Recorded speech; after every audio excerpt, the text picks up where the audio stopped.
चलिए ध्यान से सुनिएगा। थैंक यू भाई राजकुमार। ठीक। तो ध्यान से सुनिएगा। ठीक, हम लोग क्लास शुरू करते हैं अपनी। ठीक। आज पहली बात तो आज के बारे में जान लेते हैं, 7 जून के बारे में। 7 जून क्यों मनाया जाए? 7 जून 2019 से शुरू हुआ है। इम्पोर्टेंट ये इन्वायरमेंट के में आता है क्योंकि 2019 से इसकी शुरुआत हुई थी। 2019 से इसकी शुरुआत। आज क्या मनाया जाता है तो अधिकतर लोगों को पता भी होगा। आज वर्ल्ड फूड सेफ्टी डे है ना। वर्ल्ड फूड सेफ्टी डे अर्थात विश्व खाद्य सुरक्षा दिवस। 7 जून और 8 जून बैक टू बैक है और इन लोगों से क्वेश्चन बनते हैं। 8 जून को तो सबको पता होगा, विश्व महासागर दिवस है। लेकिन 7 जून को क्या मनाया जाता है तो वर्ल्ड फूड सेफ्टी डे, विश्व खाद्य सुरक्षा दिवस। Very good. 2019 से इसकी शुरुआत हुई थी। कल सॉरी, जब भी हम लोग लास्ट क्लास पढ़े थे तो मैंने आपको बताया था, पांचों कंपनियों को बुला के सबकी आपस में लड़ाई हो गई थी। बेदरा का युद्ध हुआ, बांडीवास का युद्ध हुआ, सेंट थोमे का युद्ध हुआ, कई सारे युद्ध देखे गए। सबकी अलग अलग अपनी कहाँ पर उन्होंने पहली फैक्ट्री स्थापित की थी उसको देखा गया। फिर उसके बाद हम लोगों ने ब्रिटिशर्स को आगे बढ़ा रहे थे, ब्रिटिशर्स आगे चल रहे थे। लेकिन उसी दौरान मैंने आपको एक बात बताई, वो बात ये थी कि जो मुगलों का डाउनफॉल जब हो रहा था, मुगलों का डाउनफॉल का मतलब ये था जब मुगल अंतिम दौर में चल रहे थे। 6 तक तो उनका पीक सेशन था। 6 तक का मतलब ये जो सीक्वेंस आपने उस दिन लिखा था, जिन लोगों ने नहीं लिखा वो किसी न किसी बुक से देख लें। 6 लोगों तक तो पीक सेशन था, जैसे खास तौर से बाबर, हुमायूं, अकबर, जहांगीर, शाहजहां और औरंगजेब। 6 लोगों तक तो पीक सेशन था। लेकिन इसके बाद जैसे शहजादा मुअज्जम, जिसको शाह ए बेखबर कहा जाता है, जिसको बहादुर शाह प्रथम के नाम से भी जाना जाता है, जब वो गद्दी पर बैठा वहीं से इसका डाउनफॉल, मुगलों का टाइम पीरियड शुरू हो गया। जैसे अगर हम लोग बात कर लें शहजादा मुअज्जम, फिर उसके बाद फिर फर्रुख शियर, जहांदार शाह, ये लोग जब क्रम में बैठे थे तो इन लोगों से अच्छे अच्छे क्वेश्चन बनते हैं। जैसे चलिए, मैं आज तो मुगलों के बारे में नहीं बताऊंगा क्योंकि मुगल के बारे में अलग पूरा टॉपिक ही है, मुगलों के बारे में अलग पूरी कहानी है। लेकिन हाँ,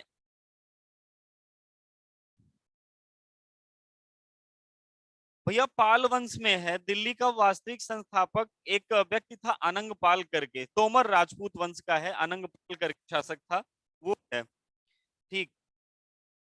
दिल्ली का वास्तविक संस्थापक अनंग पाल करके है, तोमर राजपूत वंश का था ये। ठीक, देख लेना एक बार। हाँ, तो ध्यान से सुनिएगा। मैं आपको बता रहा था जब मुगलों का डाउनफॉल चल रहा था और मुगल डाउनफॉल में थे और इधर अंग्रेजों सबको पराजित करके, सबको पराजित का मतलब ये था अपनी सारी व्यापारिक जो पड़ोस उसकी वाली कंपनियां थी उन सबको पराजित करके आगे बढ़ रहा था। उसी दौरान जब मुगलों से अलग होकर के जो क्षेत्र मुगलों से अलग हुए थे, उनके क्रम में अगर देखे जाए तो सबसे पहला क्षेत्र जो अलग हुआ था, उस क्षेत्र का नाम क्या था? तो उस क्षेत्र का नाम था बंगाल। उस क्षेत्र का नाम क्या था? बंगाल। बंगाल कहने का मतलब केवल ये नहीं है पश्चिम बंगाल। बंगाल कहने का मतलब ये है कि उस बंगाल में आप अभी का पूरा पूरा पश्चिम बंगाल ले लीजिए, अभी प्रेजेंट टाइम का पूरा पूरा बांग्लादेश ले लीजिए, आधा असम का पार्ट ले लीजिए, आधा बिहार का पार्ट ले लीजिए, आधा उड़ीसा का पार्ट ले लीजिए। इन तीनों के वर्तमान समय के ये तीनों प्लस बांग्लादेश और प्लस पश्चिम बंगाल, इन पांचों को मिला करके ही बना था बंगाल। इन पांचों को मेकन रूप क्या था? बंगाल। और मुगलों से सब अलग होने के क्रम में सबसे पहला कौन सा अलग हुआ था? तो सबसे पहला अलग हुआ बंगाल। बंगाल के अगर नवाबों की बात की जाए, बंगाल में नवाबों का क्रम किस प्रकार से है? तो बंगाल में नवाबों का क्रम इस प्रकार से है, आपको दिखेगा नहीं क्योंकि हो सकता है वीडियो क्वालिटी के कारण, लेकिन मैं बोल रहा हूं और बहुत आराम आराम से बोलूंगा। सबका नाम ध्यान से सुनिएगा। सबसे पहला व्यक्ति जो था जिसने बंगाल की वास्तविक स्थापना की थी या बंगाल को मुगलों से अलग होकर के बंगाल का पहला नवाब बना था, उस व्यक्ति का नाम था मुर्शीद कुली खां। मुर्शीद कुली खां। मैं 2 बार रिपीट, लिखवाया गया है भैया, लिखवाया गया है, लिखवाया गया है। 2 दिन, 2 या ढाई दिन से लिख ही रहे हैं हम लोग। ठीक। हाँ, वेरी गुड केशरी नंदन। मुर्शीद कुली खान नहीं, केवल मुर्शीद कुली खान। दूसरे नंबर में बंगाल के नवाब के क्रम में बात करें तो दूसरे नंबर पे बंगाल का नवाब बना था सुजाउद्दीन। सुजाउद्दीन के बाद तीसरे नंबर पे बात करें तो तीसरे नंबर पे कौन था? सरफराज खां। आपको सबके बारे में नहीं जानना है, 4 लोगों के बारे में जानना है, वो भी बढ़िया से। ठीक, 4 लोगों के बारे में जानना है, वो भी बढ़िया तरीके से जानना है, लेकिन मैं क्रम सबका बता दे रहा हूं। तो सरफराज खां के बाद चौथे नंबर पे था अली वर्दी खां। अली वर्दी खां के बाद अगर बात करें तो इसके बाद था सिराजुद्दौला। सिराजुद्दौला के बाद अगर बात करें तो था मीर जाफर। मीर जाफर। 7वें नंबर पे बात कर ले तो मीर कासिम। मीर कासिम के बाद 8वें नंबर पे फिर से बात कर ले तो फिर से मीर जाफर। और 9वें नंबर पे बात कर ले तो नजमुद्दौला। ये 9 नवाब थे। ये 9 नवाब थे जो बंगाल की कुर्सी पर बैठे थे जब मुगलों से अलग हुए थे ये तो। लेकिन नजमुद्दौला के बाद ये फिर से अंग्रेजों के पास चला गया और अंग्रेजों ने फिर नवाब का पद ही खत्म कर दिया था। नवाब ना हो करके फिर से वहां से गवर्नर जनरल होना शुरू हो गए थे। तो ध्यान से सुनिएगा, एक एक के बारे में सबसे रिलेटेड जो कहानियां हैं। और बंगाल में दोनों युद्ध लड़ा जाएगा, अभी दोनों युद्ध हम लोग देखेंगे बड़े बड़े। एक 1757 का प्लासी का बैटल देखा जाएगा और एक 1764 का बक्सर का युद्ध देखा जाएगा। दो युद्ध जाने जाएंगे, प्लस इन 9 नवाबों से रिलेटेड क्या क्वेश्चन बन सकते हैं। अच्छा, लेकिन एक क्वेश्चन जल्दी से बता दीजिएगा कि भारत में, ध्यान से सुनिएगा क्वेश्चन, उत्तर सबको बताना है कि भारत में उस अंतिम मुगल सम्राट का नाम बताइए। भारत में उस अंतिम मुगल सम्राट का नाम बताइए, ध्यान से सुनिएगा। भारत में उस अंतिम मुगल सम्राट का नाम बताइए जिसने कोहिनूर सिंहासन पर अंतिम बार बैठा था, या जो व्यक्ति कोहिनूर सिंहासन पर अंतिम बार बैठता है। कोहिनूर सिंहासन पर अंतिम बार बैठने वाला मुगल सम्राट। कोहिनूर सिंहासन पर बैठने वाला मुगल सम्राट।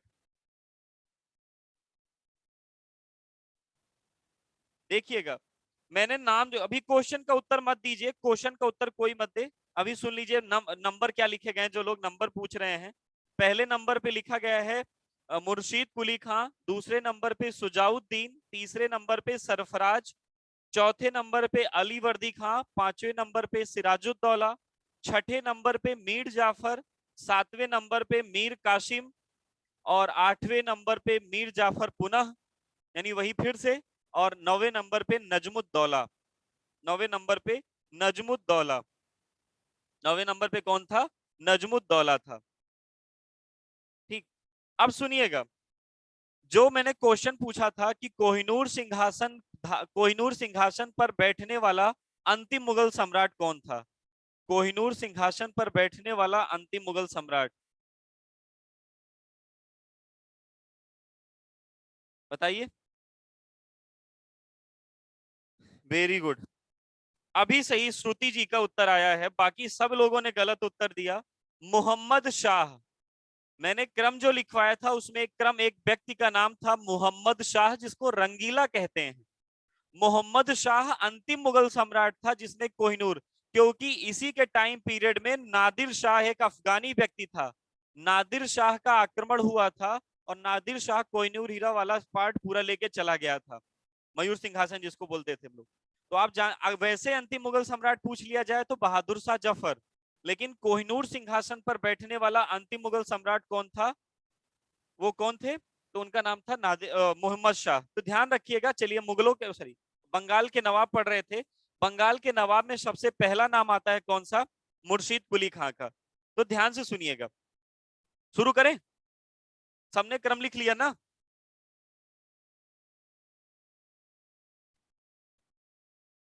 हाँ, वेरी गुड, सबने क्रम लिख लिया है ना? चलिए शुरू करते हैं। सबसे पहला नाम मुर्शीद कुली। मुर्शीद कुली खां से पहला क्वेश्चन यही आ सकता है कि बंगाल का नवाब बनने वाला पहला व्यक्ति कौन था। तो जो वह व्यक्ति जो बंगाल का पहली बार नवाब बना, या वह व्यक्ति जिसने मुगलों के चंगुल से बंगाल को आजाद करा करके स्वतंत्र बंगाल की स्थापना की थी, वो व्यक्ति कौन था? तो व्यक्ति था मुर्शीद कुली खां। वो व्यक्ति कौन था? तो व्यक्ति था मुर्शीद कुली खां। ध्यान से सुनिएगा, मुर्शीद कुली खान ने किसके टाइम पीरियड में, ध्यान से सुनिएगा, मुर्शीद कुली खान ने किसके टाइम पीरियड में बंगाल की स्थापना की थी या स्वतंत्र बंगाल बनाया गया था? स्वतंत्र बंगाल बनाया मुर्शीद कुली खान ने किस मुगल सम्राट के दौरान? अपना ये ये बंगाल अलग स्थापित किया था, तो वो शासक कौन था? फर्रुखशियर। वो शासक कौन था? फर्रुखशियर। यानी मुगल नवाब या वह मुगल सम्राट जिसके टाइम पीरियड में बंगाल अलग हुआ था, वो नवाब कौन था, वो सम्राट कौन था? तो फर्रुखशियर। फर्रुखशियर के टाइम पीरियड में बंगाल अलग स्थापित हुआ था। और फर्रुखशियर के समय में किसने अलग बनाया था? तो मुर्शीद कुली खान ने। किसने अलग बनाया था? मुर्शीद कुली खान ने। मुर्शीद कुली खान ने बंगाल की राजधानी क्या बनाई थी? क्वेश्चन बड़ा अच्छा है, कई बार पूछा गया है कि मुर्शीद कुली खान ने बंगाल की राजधानी क्या बनाई थी? तो मुर्शिदाबाद। क्या बनाई थी? मुर्शिदाबाद। मुर्शिदाबाद वर्तमान समय कहां पर पड़ेगा? तो वर्तमान समय में बांग्लादेश में पड़ेगा। कहां पर बनाई थी? तो मुर्शिदाबाद में बनाई थी। और मुर्शिदाबाद वर्तमान समय में कहां पर पड़ेगा? तो बांग्लादेश में पड़ेगा। दूसरे नंबर पे अगर बात करें, तो दूसरे नंबर पे जो राजा बैठा गद्दी पर, सुजाउद्दीन और सरफराज खां। आज तक पेपर में इनसे क्वेश्चन नहीं पूछे गए हैं। आज तक पेपर में इनसे क्वेश्चन नहीं पूछे गए हैं। हाँ, जो क्वेश्चन बढ़िया आता है वो क्वेश्चन क्या आता है? अलीवर्दी खां से। क्वेश्चन क्या बढ़िया आता है? अलीवर्दी खां से क्वेश्चन बढ़िया आता है। वो क्वेश्चन क्या हो सकता है? ध्यान से सुनिएगा। अलीवर्दी खां ने, अगर आपसे पूछ लिया जाए कि बंगाल में अंग्रेजों को टैक्स फ्री व्यापार करने की अनुमति किसने दिया था? यानी कोई टैक्स नहीं देना पड़ेगा नवाबों को। ध्यान से सुनिएगा। बंगाल में कौन सा ऐसा नवाब था, या बंगाल का कौन सा ऐसा नवाब था जिसने अंग्रेजों को टैक्स फ्री व्यापार करने की अनुमति दी थी? और वो शासक कौन था? अलीवर्दी खान ने। अलीवर्दी खान ने एक बात कही थी कि अंग्रेज मधुमक्खी के छत्ते की तरह हैं, अगर हम उनको छेड़ेंगे नहीं तो हमें शहद देंगे, और अगर छेड़ दिए तो हमें काट काट कर मार डालेंगे। तो अलीवर्दी खान ने अंग्रेजों को फ्री में व्यापार करने, यानी टैक्स फ्री व्यापार करने की अनुमति दी थी। अंग्रेजों को टैक्स फ्री व्यापार करने की अनुमति किसने दी थी? अलीवर्दी खान ने दी थी। फिर इसके बाद क्वेश्चन आता है मोस्ट इंपॉर्टेंट, कि पूरे बंगाल के नवाबों में सबसे प्रतापी, सबसे इंपॉर्टेंट, सबसे शासी जिसको कह सकते हैं, वो कौन था नवाब गद्दी पर जो बैठा था? तो सिराजुद्दौला। मुगल के नवाब, सॉरी, बंगाल के नवाबों के क्रम में अगर बात करें,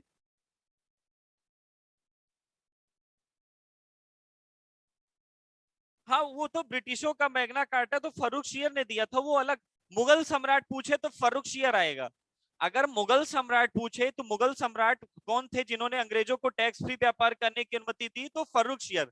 लेकिन बंगाल के लोकल रेजिडेंस में, बंगाल के लोकल एरिया में टैक्स फ्री व्यापार करने की अनुमति किसने दिया था? अलीवर्दी खान ने। किसने दिया था? अलीवर्दी खान ने दिया था। अगला आपसे पूछ लिया जाए, हाँ, बंगाल का सबसे प्रतापी नवाब कौन था? बंगाल का सबसे प्रतापी नवाब कौन था? तो सिराजुद्दौला। बंगाल का सबसे प्रतापी नवाब कौन था? सिराजुद्दौला। ध्यान से सुनिएगा सिराजुद्दौला के बारे में कहानी। बोले तो चलिए, दो लाइन लिख ले जाइए पहले। तो दो पॉइंट लिख ले जाइए, फिर मैं उसके बाद लिखवाता हूं। दो लाइन लिखनी है बस, केवल लिखिएगा। बंगाल हेडिंग बना के, हाँ, बंगाल हेडिंग बना करके दो लाइन लिख लीजिए बस। लिखिएगा, मुगल सम्राट फर्रुखशियर के समय में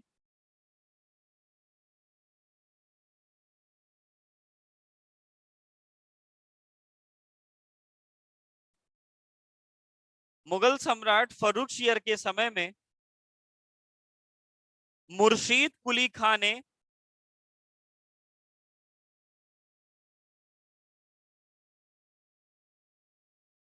मुर्शीद कुली खान ने स्वतंत्र बंगाल की स्थापना की और पहला नवाब बना।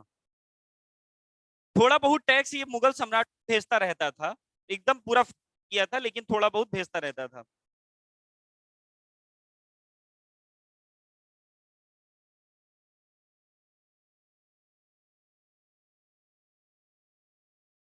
हाँ, रिपीट कर देते हैं फिर से। हाँ, बोल देते हैं। मुगल सम्राट फर्रुखशियर के समय में फर्रुखशियर को एक उपाधि दी गई है, घृणित कायर। फर्रुखशियर को एक उपाधि दी गई, घृणित कायर। रिपीट कर रहा हूं मैं पूरा से, कि मुगल सम्राट फर्रुखशियर के समय में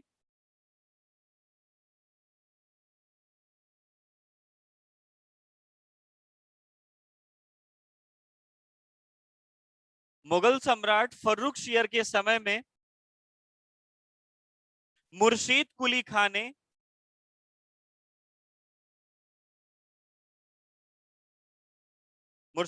खां ने स्वतंत्र बंगाल की स्थापना की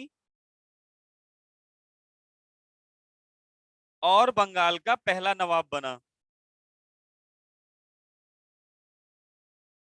और बंगाल का पहला नवाब बना।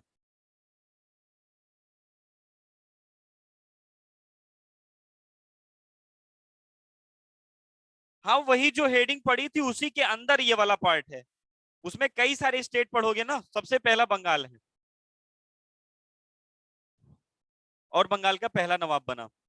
बंगाल का पहला नवाब बना, लिखा आपने। और बंगाल का पहला नवाब बना, लिखेगा। मुर्शीद कुली खां ने बंगाल की राजधानी मुर्शिदाबाद बनाई थी। मुर्शीद कुली खां ने बंगाल की राजधानी मुर्शिदाबाद बनाई थी।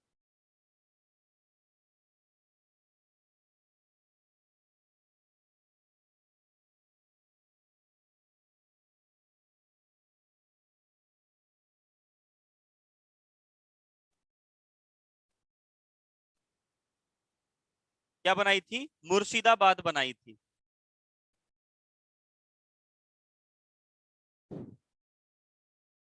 लिखा आपने?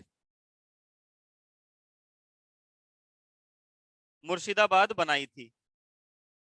इंद्रजीत भाई अपना नेट चेक कर लीजिए, यहां से आवाज सही जा रही है। मुर्शिदाबाद बनाई थी। नेक्स्ट पॉइंट लिखिएगा, नेक्स्ट बढ़िया पॉइंट लिखिएगा। लिखिएगा, अलीवर्दी खां। अलीवर्दी खां बंगाल का वह नवाब है। अलीवर्दी खां बंगाल का वह नवाब था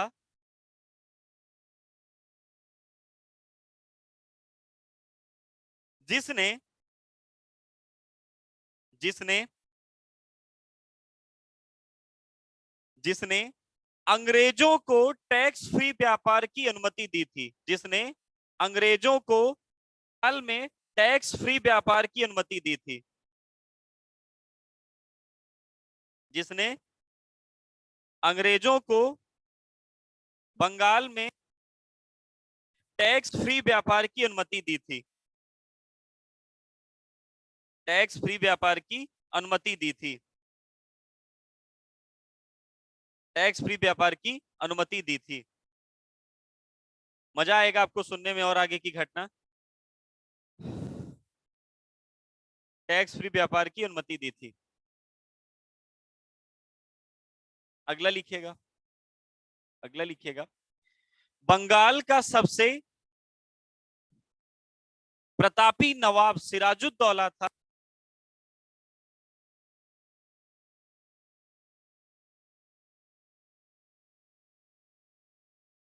सबसे प्रतापी या साहसी नवाब सिराजुद्दौला था।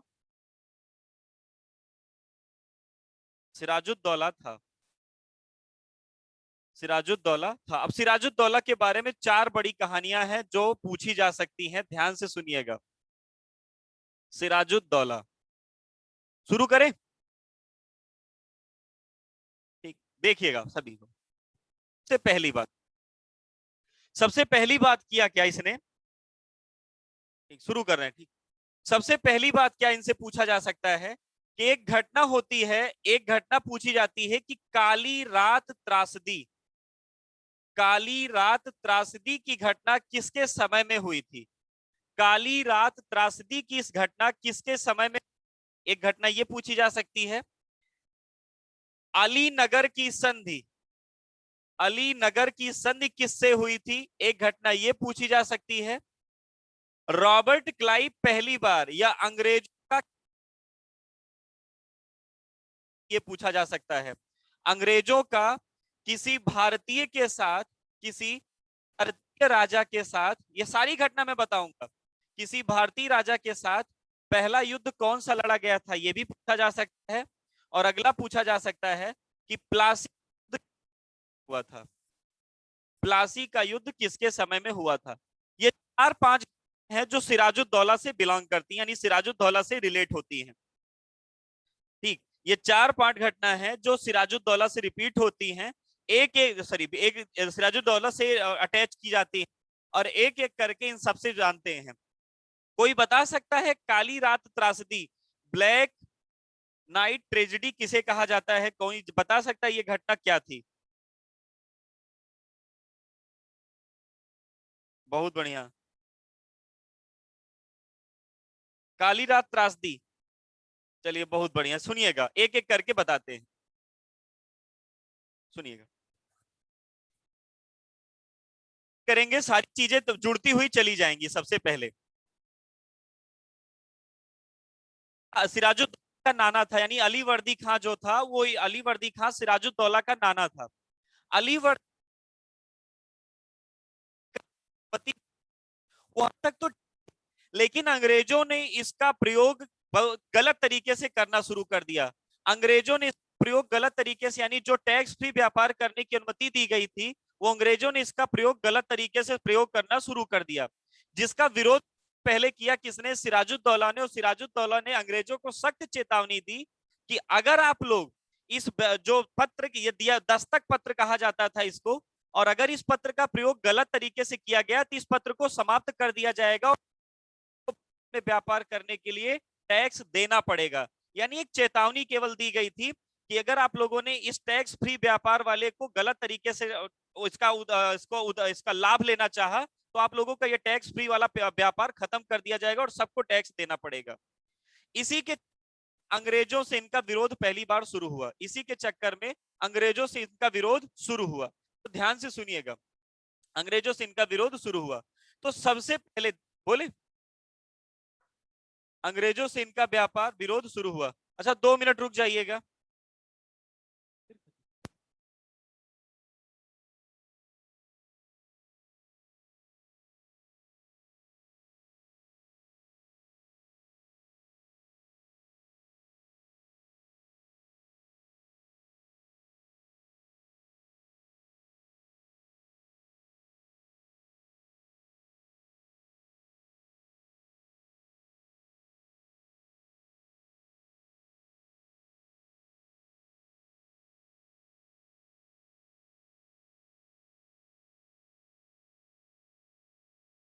हेलो, अब आवाज जा रही सही?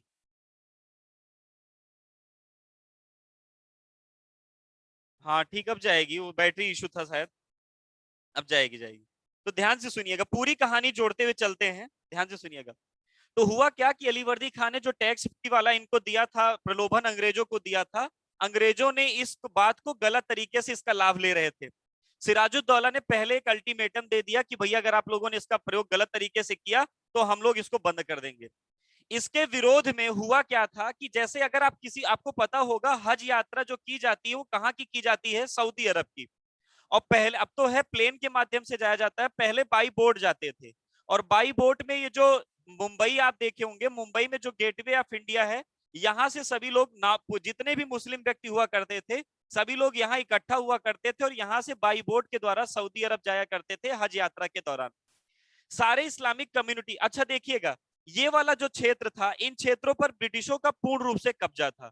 इन क्षेत्रों पर ब्रिटिशों का पूर्ण रूप से कब्जा था, या विदेशी कंपनियों का, या विदेशी ताकतों का, या यूरोपियों का पूर्ण रूप से कब्जा था। ठीक, ध्यान से सुनिएगा। ठीक, ध्यान से सुनिएगा, यहाँ पर इनका पूरी तरीके से कब्जा था। हुआ क्या कि जब ये सिराजुद्दौला ने अंग्रेजों को चमकाया, कि अगर चमकाने का मतलब ये धमकाया कि अगर गलत तरीके से प्रयोग किया तो हम इसको खत्म कर देंगे, तो इसके विरोध में यहाँ पर जो हज यात्रा करने के लिए सारे मुस्लिम व्यक्ति इकट्ठा हुए थे, यहाँ पर अंग्रेजों ने इन मुस्लिम व्यक्तियों पर आक्रमण कर दिया।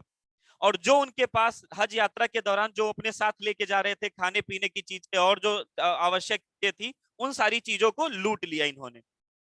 उन सारी चीजों को लूट लिया अंग्रेजों ने। जब ये बात अंग्रेजों ने लूटा था यहाँ पर इस वाले एरिया में, यानी पश्चिमी घाट पर, और बंगाल था इस वाले क्षेत्र में। जब ये बात पता चली सिराजुद्दौला को कि हमारे मुस्लिम भाइयों के साथ अन्याय हुआ है, और अन्याय किया किसने है? अंग्रेजों ने। तो सिराजुद्दौला गया और अंग्रेजों की जितनी फैक्ट्रियां थी सबको तहस नहस कर दिया, सबको तोड़ फोड़ा, आक्रमण किया, सब कुछ किया। यहीं पर एक फैक्ट्री अंग्रेजों की थी जिसको हम लोगों ने परसों पढ़ा था, फोर्ट विलियम। फोर्ट विलियम अंग्रेजों का जान लेती है ऐसा मुख्यालय हुआ करता था। जो सारी मीटिंगें होती थी वो फोर्ट विलियम पर ही होती थी। सिराजुद्दौला गया और सिराजुद्दौला ने फोर्ट विलियम को चारों तरफ से घेर लिया और घेरने के बाद आक्रमण किया। आक्रमण के दौरान जो कुछ भाग सके वो भाग गए, लेकिन जो बचे उनमें संख्या थी 146, जिसमें बूढ़े भी थे, बच्चे भी थे, सारे लोग थे। अंग्रेज जब सिराजुद्दौला ने 146 लोगों को पकड़ा तो पकड़ के इन सबको बंदी बनाया और बंदी बना करके एक छोटे से कमरे में इन लोगों को बंद कर दिया। 146 लोगों को 10 बाई 10 के कमरे में बंद कर दिया, जिसमें एक खिड़की तक नहीं थी। रात भर ये लोग बंद रहे और सुबह जब खोला गया तो इसमें से 123 लोग मर चुके थे, मात्र 23 लोग जीवित निकले। और इन 23 लोग सफोकेशन के कारण यानी दम घुटने के कारण इतने लोग मर गए थे। और इस घटना को ही कहा जाता है काली रात त्रासदी। इस घटना में जो लोग मरे थे वो सब कौन थे? अंग्रेज थे। वो सब कौन थे? अंग्रेज थे। बहुत सारे अंग्रेज थे। जब अंग्रेजों को बात पता चली तो अंग्रेजों ने मद्रास से अपना एक व्यक्ति यहां भेजा बंगाल के लिए और उस व्यक्ति का नाम था रॉबर्ट क्लाइव।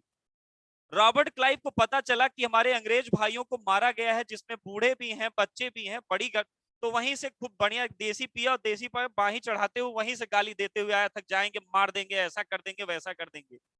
जब यहां पहुंचा सिराजुद्दौला से लड़ने के लिए तो सिराजुद्दौला के पास देखा तो 5,000 पैदल सेना, 3,000 घुड़सवार सेना। सिराजुद्दौला के पास बहुत बड़ी सेना थी।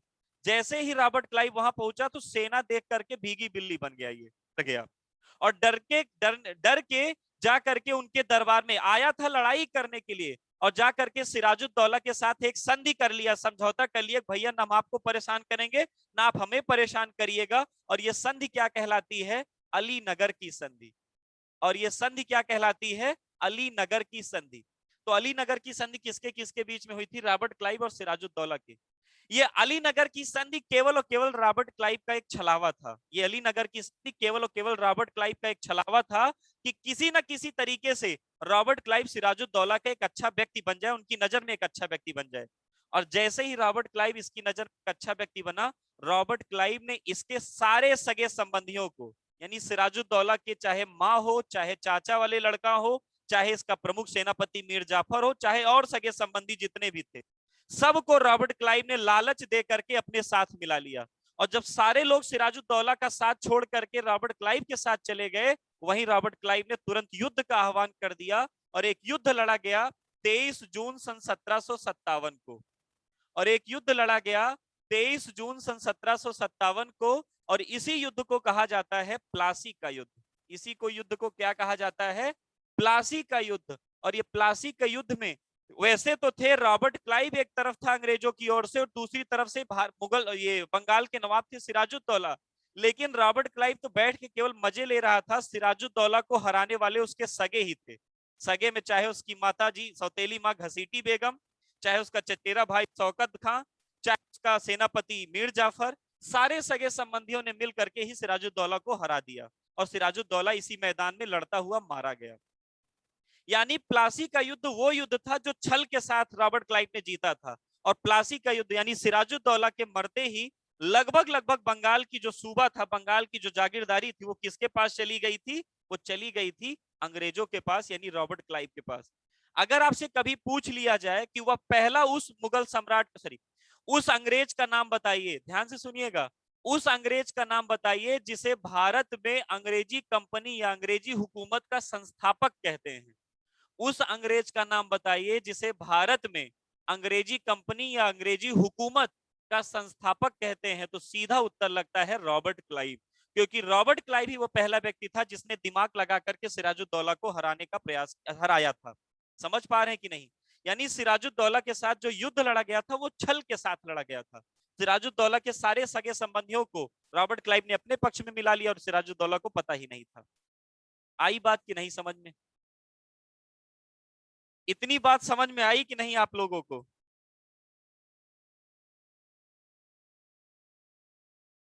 आई? चलिए ठीक। सिराजुद्दौला जब मर गया तो ध्यान से सुनिएगा, सिराजुद्दौला जब मर गया तो सिराजुद्दौला का सबसे बड़ा सेनापति था जिसका नाम था मीर जाफर। ध्यान से सुनिएगा, सिराजुद्दौला जब मर गया तो सिराजुद्दौला का सेनापति कौन था?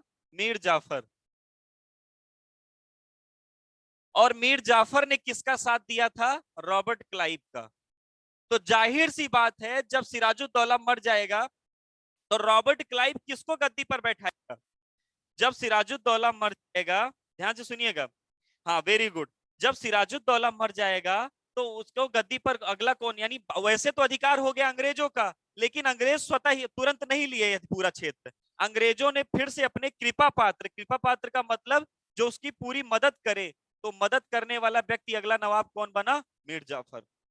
मीर जाफर को अंग्रेजों का, यहां ध्यान से सुनिएगा, मीर जाफर को रॉबर्ट क्लाइव का गीदड़ कहते हैं, यानी रॉबर्ट क्लाइव जैसे चाबुक घुमाता था मीर जाफर वैसे काम किया करता था।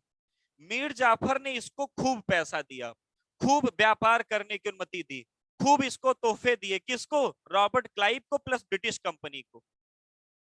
और जब खूब पैसा दिया, खूब पैसा दिया, खूब पैसा दिया, जब राज खजाना खाली हो गया तो मीर जाफर देने से मना कर दिया, भैया हमारे पास पैसा नहीं है।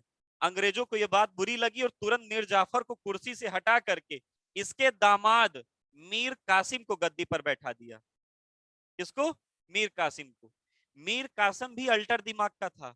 अल्टर दिमाग का मतलब यह था, यह भी सिराजुद्दौला की तरह कुछ सोचता था। इसने कहा कि जो मेरे ससुर ने गलती की थी, जो आप लोगों को पैसा दिया था, आप भले मुझको गद्दी पर बैठाए हैं, मैं 1 रुपए भी आपको नहीं टैक्स दूंगा, या कोई भी फ्री व्यापार करने की अनुमति नहीं दूंगा, ना तो आपको कोई तोहफा दिया जाएगा, यानी ब्रिटिश बंगाल के खजाने से अंग्रेजों को 1 रुपए नहीं दिया जाएगा, अंग्रेज चाहे जो कर लें। समझ पा रहे हैं कि नहीं? यानी अंग्रेजों ने तो इसको बैठाया था ताकि इसको पैसा दे सके, अंग्रेजों को मिल सके पैसा, लेकिन मीर कासिम ने पैसा देने से मना कर दिया। अंग्रेजों को बात फिर बुरी लगी। अच्छा हाँ, एक और क्वेश्चन आता है कि मीर कासिम ने मुर्शिदाबाद से राजधानी कहां स्थानांतरित की थी? उत्तर बताइए जल्दी। मीर कासिम ने, ध्यान से सुनिएगा, मीर कासिम ने मुर्शिदाबाद से राजधानी कहां स्थानांतरित की थी? बहुत बढ़िया उत्तर आ रहा है, मुंगेर। कहां? मुंगेर। और आपको पता होगा वर्तमान समय में मुंगेर कहां पर पड़ेगा? बिहार। तो मैंने पहले ही बताया है कि बंगाल पहले का जो था वो आज का आधा असम, आधा उड़ीसा, आधा बिहार, पूरा पूरा पश्चिम बंगाल, पूरा पूरा बांग्लादेश, इन पांचों को मिला लीजिए तब पहले का बंगाल बनता था। समझ पा रहे हैं कि नहीं? तो मीर कासिम ने पैसा देने से मना कर दिया। अंग्रेजों ने पुनः फिर किसको बैठाया? जाफर को, और मीर कासिम को भगा दिया। अब ध्यान से सुनिएगा, मीर कासिम वहां से भगा दिए गए, यानी बंगाल का नवाब इनसे पद छीन लिया गया। मीर कासिम एक महत्वाकांक्षी शासक था, इसको अपनी अपमान का बदला लेना था। इसने कहा था कि अंग्रेजों ने मुझे जबरदस्ती भगाया है यहां से, और मैं अपने इस अपमान का बदला लूंगा। और ये आया अपने दोस्त के पास, और उस समय दोस्त जो था इसका यूपी यानी अवध का नवाब हुआ करता था, जिसका नाम था सुजाउद्दौला। अवध का नवाब कौन था? सुजाउद्दौला। ध्यान से कहानी जोड़ते रहेंगे, कभी कंफ्यूजन नहीं होगी। मीर कासिम को भगाया गया, मीर जाफर को पुनः बैठा दिया गया है। मीर कासिम को बुरा लगा, तुरंत इसने अपनी मारुति 800 उठाई, और मारुति 800 उठा करके आया तुरंत यूपी के नवाब के पास, अवध के नवाब के पास। और उस समय अवध के नवाब कौन थे? सुजाउद्दौला। कौन थे? सुजाउद्दौला। समझ पा रहे हैं कि नहीं आप? सुजाउद्दौला, वेरी गुड रश्मि जी, सुजाउद्दौला। सुजाउद्दौला के यहाँ खाने के लिए इनवाइट किए गए थे, ये कहानी है, लेकिन ये वैसा था कि भगा दिए गए थे दिल्ली से। तो सुजाउद्दौला के यहाँ खाने पे इनवाइट थे उस समय के मुगल राजा, उस समय के मुगल सम्राट, जिनका नाम था शाह आलम द्वितीय, शाह आलम सेकंड। मीर कासिम किसके पास गया था? सुजाउद्दौला के पास। और सुजाउद्दौला के यहाँ पहले से ही कौन रह रहे थे? शाह आलम द्वितीय। इन तीनों लोगों ने बढ़िया कांच की ग्लास में जाम बना, और जाम बन करके ये डिस्कशन हुआ कि मीर कासिम ने कहा कि मुझे अंग्रेजों ने बहुत बदतमीजी के साथ भगा दिया है, और मुझे इस बात का बदला लेना है। दोस्त, क्या तुम मेरी मदद करोगे? सुजाउद्दौला ने कहा ठीक है, मैं मदद करूंगा, अंग्रेजों को हरा के भगा दिया जाएगा और दोनों लोग राज करेंगे। इसने इन दोनों की सहमति बनी, तो तुरंत शाह आलम द्वितीय ने भी कहा हम भी खाली बैठे रहेंगे, चलो हम भी अपनी सेना लेके चलते हैं। तो इधर से शाह आलम द्वितीय, सुजाउद्दौला और मीर कासिम, इन तीनों लोगों की एक रणनीति बनी, इन तीनों लोगों की एक सेना बनी। और सेना के बाद ये सभी लोग गए, अंग्रेजों को ललकारा, और अंग्रेजों के साथ एक लड़ाई लड़ी 1764 में। और उस 64 की लड़ाई को कहा जाता है बक्सर का युद्ध, जिसमें अंग्रेजों की ओर से कौन था? तो अंग्रेजों की ओर से था हेक्टर मुनरो। रॉबर्ट क्लाइव चला गया था कुछ दिन के लिए, अंग्रेजों की ओर से कौन लीड कर रहा था? तो अंग्रेजों की ओर से लीड कर रहा था हेक्टर मुनरो। और इधर से तीन लोग कौन थे? मीर कासिम, शुजाउद्दौला और शाह आलम द्वितीय। भैया पहला वाला युद्ध तो छल से लड़ा गया था, लेकिन दूसरे वाले युद्ध में यानी बक्सर वाले में अंग्रेजों के पास इतनी ताकत हो गई थी। ताकत का मतलब ये कह लीजिए बम थे, तोप थे, गोला था, बारूद था, मिसाइल था, बहुत सारी चीजें थी। और अंग्रेजों जब इधर से इन तीनों की सेना थी, अंग्रेजों ने जब वार करना शुरू किया, आधा दिन बीता ही था कि इन तीनों की सेना खत्म होना शुरू हो गई। जब इन तीनों की सेना खत्म होना शुरू हुई, मीर कासिम को लगा, अब तो मीर कासिम को यह लगा कि अब तो हम तो हार जाएंगे। और मीर कासिम वहां से कल्टी मार गया, भाग गया वहां से। पकड़े कौन गए? शुजाउद्दौला और शाह आलम द्वितीय, ये दोनों पकड़ लिए गए। दोनों पकड़े गए और अंग्रेजों ने बल भर मारा इनको, जितना मार सकते थे पहले मारा, बंदी बनाया। और बंदी बनाने के बाद दोनों से संधि करवा ली। दोनों लोगों से, एक से कराई गई इलाहाबाद की प्रथम संधि और एक से कराई गई इलाहाबाद की द्वितीय संधि, क्योंकि संधि हुई थी इलाहाबाद में अपने। और अंग्रेजों से मुगल सम्राट से अंग्रेजों ने कहा, अंग्रेज तो जीते ही थे, अंग्रेजों ने तो बंदी ही बनाया था। अंग्रेजों ने इनसे कहा कि आज से तुम्हारा सम्राट वाला पद खत्म कर देंगे। तुम लोगों को न तो टैक्स की जरूरत होगी, न को पैसा टैक्स तुमको दिया जाएगा। हम लोग टैक्स वसूलेंगे और बदले में जो थोड़ा बहुत तुमको वेतन लेना है, तुम उसके बदले वेतन ले लेना। तुम कुर्सी पर बैठे रहना, लेकिन अब तुम नवाबी अपनी यानी वकालत अपनी नहीं चला पाओगे। तुम एक जगह बैठे रहोगे, अंग्रेज तुमको पैसा दे दिया करेंगे। और अपने यूपी वाले से कहा गया कि तुम्हारे यहाँ हम लोग व्यापार करने आएंगे, तुम्हारे यहाँ सब कुछ करेंगे, झगड़ा करेंगे, कुछ भी करेंगे, तो तुम्हारे लोगों की औकात नहीं होगी बोलने की। और तुम इसके बदले अगर अपनी जान चाहते हो तो इसके बदले मुझे पैसा भी दो, व्यापार करने की अनुमति दो। यानी इस युद्ध में मीर कासिम तो भाग गया, लेकिन सुजाउद्दौला, शाह आलम द्वितीय पकड़े गए और इनसे जो मनमानी शर्तें थी अंग्रेजों ने वो लागू करवा दी। यानी बक्सर का युद्ध ही वो ऐसा युद्ध था जिसने संपूर्ण भारत में अंग्रेजों को अपनी पकड़ बनाने के लिए मजबूत कर दिया था। बक्सर का युद्ध ही वैसा युद्ध था जिसने संपूर्ण भारत में अंग्रेजों को अपनी पकड़ बनाने के लिए मजबूत कर दिया था। और पकड़ बनी कैसे थी? मुगल सम्राट भी हार गए, बगल में यूपी का नवाब भी हार गया, बंगाल तो पहले से चला गया था। तो लगभग लगभग क्षेत्र पर अंग्रेजों का कब्जा किस युद्ध के बाद हुआ था? बक्सर के युद्ध के बाद। किस युद्ध के बाद हुआ था? बक्सर के युद्ध के बाद। समझ पाए? बक्सर का युद्ध खत्म होते ही अंग्रेज के पास सारी सत्ताएं चली गई थी, सब कुछ पकड़ चली गई थी। और उसके पश्चात फिर अंग्रेजों ने आगे बढ़ना शुरू किया और तो पीछे कभी नहीं मुड़े थे। हाँ, dual government now started. Dual government को क्या, तो एक दोहरी शासन यानी तो एक शब्द आता है दोहरा शासन, डायआर्की सिस्टम या डुअल गवर्नमेंट सिस्टम। ये दो चीजें हैं। ये दो चीजें क्या क्या है?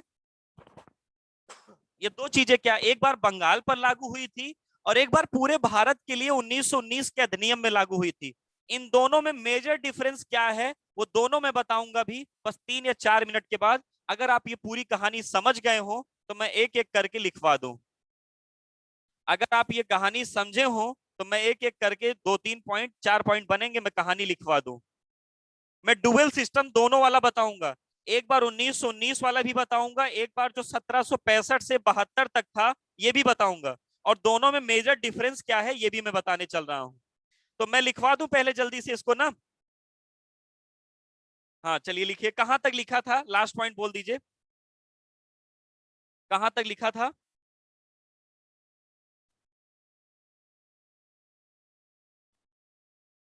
एक लास्ट लाइन बोल दीजिए बस, खत्म, फिर मैं बोल देता हूँ। अच्छा, बेंगलोर का अंतिम नवाब?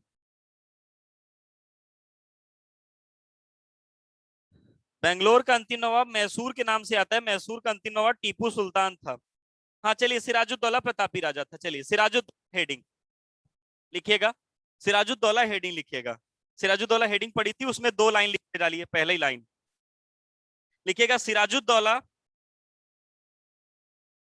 1756 से 1757 तक। सिराजुद्दौला 1756 से 1757 तक बंगाल का नवाब रहा।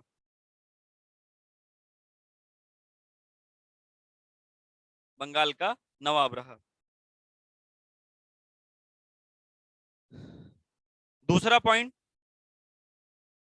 दूसरा पॉइंट, इसके शासनकाल में, हाँ इसके शासनकाल में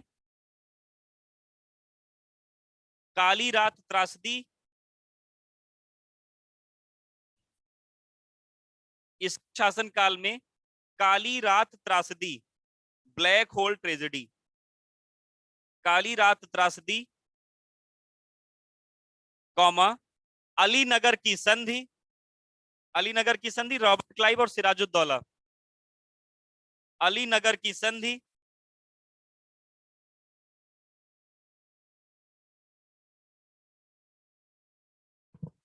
तथा प्लासी का युद्ध 1757, तथा प्लासी का युद्ध 1757 हुआ था, इसी के शासनकाल में।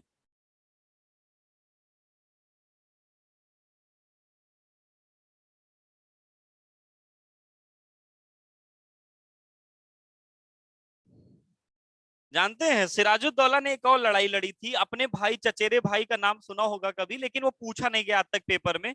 वो उसका जो चचेरा भाई था उसका नाम था शौकत जंग। शौकत जंग को हराने के लिए इसने मनिहारी का युद्ध लड़ा था। मनिहारी एक जगह है, मनिहारी का युद्ध लड़ा था, लेकिन आज तक पेपर में आया नहीं है उससे, इसलिए जानते रहिएगा, और छोटे पेपर में आएगा भी नहीं है। मनिहारी का युद्ध लड़ा था अपने शौकत जंग को हराने के चचेरे भाई। चलिए लिख लीजिएगा। सिराजुद्दौला के टाइम पीरियड में तीन बड़ी घटनाएं, पहला काली रात त्रासदी, दूसरा अलीनगर की संधि, और तीसरा प्लासी का युद्ध हुआ था। अगला पॉइंट लिखिएगा, लिखिएगा प्लासी। अगला पॉइंट, प्लासी के युद्ध के बाद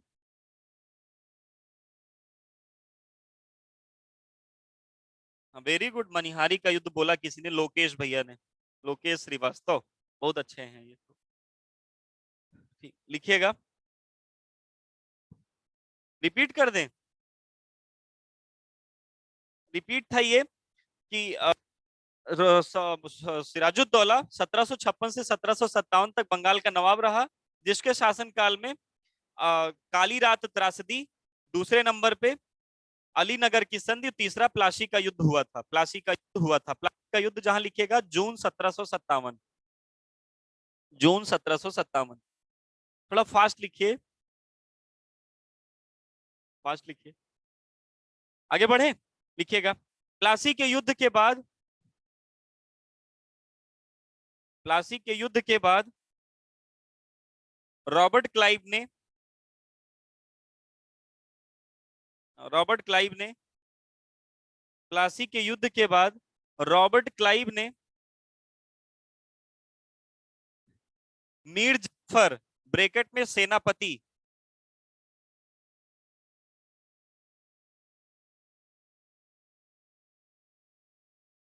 मीर जाफर ब्रैकेट में सेनापति को नवाब बनाया, मीर जाफर ब्रैकेट में सेनापति को नवाब बनाया।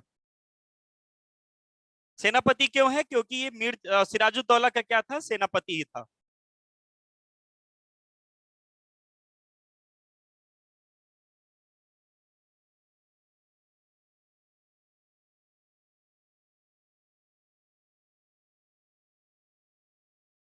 नवाब बनाया, ठीक लिखा।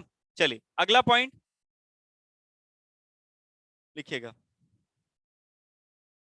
लिखिएगा, बोले मीर कासिम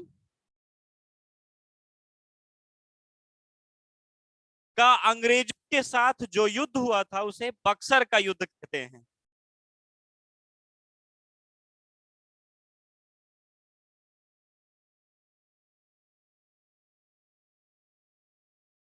मीर कासिम का अंग्रेजों के साथ जो युद्ध हुआ था उसे, उसे बक्सर का युद्ध कहते हैं। और बक्सर के युद्ध के नीचे ऐसे तीन बना लीजिएगा, एक तरफ से ये तीन लोग थे, कौन कौन तीन लोग थे? मीर कासिम था, और मीर कासिम की पोस्ट जानते रहिएगा क्या है, बंगाल के एक्स नवाब, यानी बंगाल का नवाब। और इनके दोस्त कौन थे? इनके दोस्त थे कौन? सुजाउद्दौला यूपी के नवाब, सुजाउद्दौला अवध का नवाब, और तीसरे इनके साथ कौन गए थे? Shah Alam second, Shah Alam second. कौन थे उस समय? मुगल सम्राट थे या मुगल राजा थे। सम्राट लिख लीजिए, मुगल सम्राट, मुगल बादशाह, मुगल बादशाह। और अंग्रेजों की तरफ से वर्सेस अंग्रेज, अंग्रेजों की तरफ से कौन लीड कर रहा था? हेक्टर मुनरो, हेक्टर मुनरो ये लीड कर रहा था, हेक्टर मुनरो। लिख लिया भाई सबने? अगला मैं पंजाब पढ़ाऊंगा, मजा आएगा आपको। सेकंड भैया इसमें लिखा है सुजाउद्दौला अवध का नवाब, सुजाउद्दौला अवध का नवाब।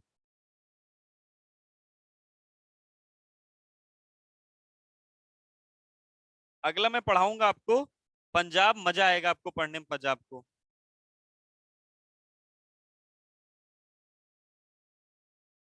बताएं, ये तीन लिखा ना, और इन तीनों में कौन पराजित हुआ था? इन तीनों की सेना, अंग्रेज जीत गए थे।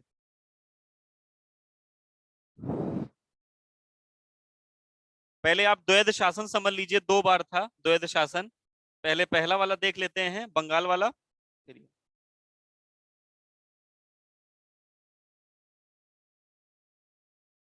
आगे बोले, लिखिएगा।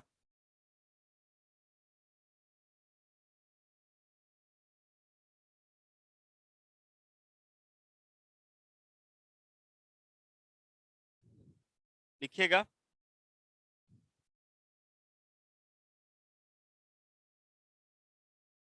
दोनों अलग अलग है, मीर जाफर और मीर कासिम अलग अलग है भैया। ठीक, चलिए लिखिएगा जल्दी से।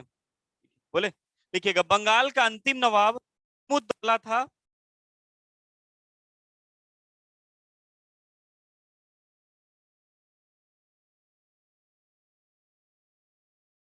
बंगाल का अंतिम नवाब नजमुद्दौला था, नजमुद्दौला था,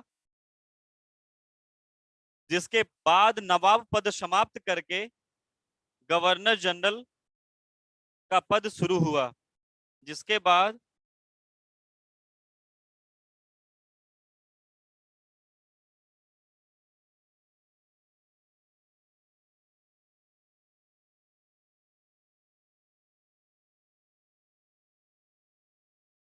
जिसके बाद नवाब पद खत्म करके गवर्नर जनरल पद बनाया गया, गवर्नर जनरल। बंगाल का अंतिम नवाब नजमुद्दौला था, जिसके बाद नवाब पद खत्म करके गवर्नर जनरल की शुरुआत हुई। नेक्स्ट पॉइंट, बंगाल का पहला गवर्नर जनरल, बंगाल का पहला गवर्नर जनरल कौन था? Warren Hasting.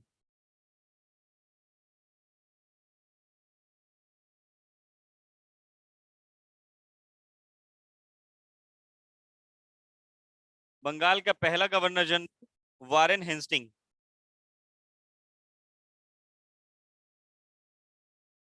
बंगाल का अंतिम नवाब नजमुद्दौला था, जिसके बाद नवाब पद खत्म करके गवर्नर जनरल का पद बनाया गया, गवर्नर जनरल, गवर्नर जनरल का पद बनाया गया।